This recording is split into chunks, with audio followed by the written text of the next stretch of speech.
Ketika tiba di istana Ratu Balqis, para utusan tersebut menyampaikan amanat Nabi Sulaiman.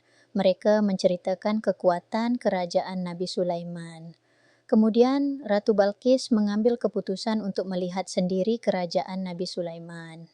Ratu Balqis dan pembesar kerajaan bersiap diri untuk berangkat menuju istana Nabi Sulaiman.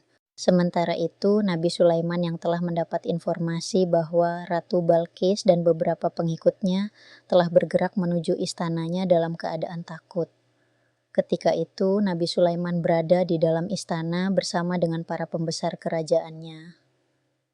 Beberapa saat Nabi Sulaiman berpikir tentang cara menunjukkan kekuasaan Allah kepada Ratu Balqis. Nabi Sulaiman teringat dengan singgasana Ratu Balqis yang sangat dikagumi oleh rakyat negeri Saba. Singgasana Ratu Balqis memang sangat indah karena ditaburi emas dan batu permata.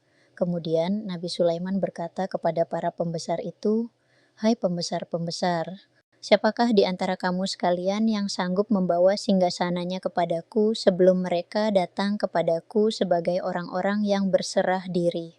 QS An-Naml 38. Yang pertama menjawab pertanyaan Nabi Sulaiman adalah Ifrit dari kalangan jin yang telah ditundukkan oleh Allah kepada Nabi Sulaiman.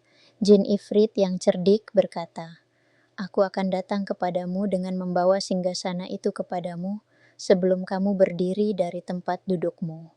Sesungguhnya aku benar-benar kuat untuk membawanya dan dapat dipercaya."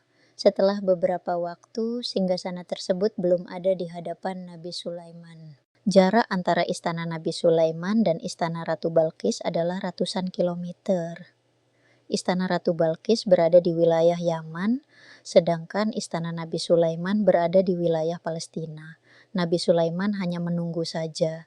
Kemudian seorang yang mempunyai ilmu dari Alkitab berkata, "Aku akan membawa singgasana itu kepadamu sebelum matamu berkedip." Tatkala Sulaiman melihat singgasana itu terletak di hadapannya, ia pun berkata, "Ini termasuk karunia Tuhanku untuk mencoba aku, apakah aku bersyukur atau mengingkari akan nikmatnya. Dan barang siapa yang bersyukur, maka sesungguhnya dia bersyukur untuk kebaikan dirinya sendiri. Dan barang siapa yang ingkar, maka sesungguhnya Tuhanku Maha Kaya lagi Maha Mulia." Kisah ini diterangkan dalam Al-Quran Surat An-Naml ayat 40. Al-Quran tidak mengungkap identitas seseorang yang menghadirkan singgasana itu. Al-Quran hanya menjelaskan bahwa orang itu mempunyai ilmu dari Alkitab. Al-Quran tidak menjelaskan kepada kita apakah ia seorang malaikat atau manusia atau jin. Begitu juga Al-Quran tidak menyatakan kitab yang dimaksud. Yang pasti mukjizat ini menunjukkan tanda-tanda kekuasaan Allah. Bagaimana reaksi Nabi Sulaiman saat melihat singgasana Ratu Balqis berada di depannya? Apakah ia merasa kagum dengan kemampuannya atau merasa dirinya hebat? Ternyata ia tidak merasa demikian. Ia mengagungkan nama Allah dan bersyukur kepadanya. Sudahkah kita berlaku demikian? Setelah singgasana dihadirkan, Nabi Sulaiman memerintahkan agar mengubah singgasana Rat Balqis.